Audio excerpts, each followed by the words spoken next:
Tule mati peale selili ja tuled siia meritähe asendisse. Võta jalad natuke laiemasse harki ja tood käed keha kõrvale. Too kokku vastas käsi, vastas jalg ja mõtle just, kui sa tahad puudutada sõrmedega varbaid. Ja siis tood käejala tagasi mati peale, vahetame pooled. Teine käsi jalg. Puudutad käega jala ära ja tood tagasi põrandale ja vahetad. Hingad sisse ja välja hingates tood käejala kokku.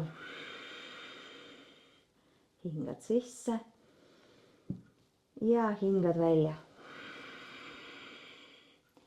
Selle harjutusega me siis paneme tööle kõhu sirglihased ja kõhu põiki lihased. Kui sul jalg ei lähe siin sirgeks, ei ole vaja muretseda, võid teha alati ka siin kõverdatud jalaga.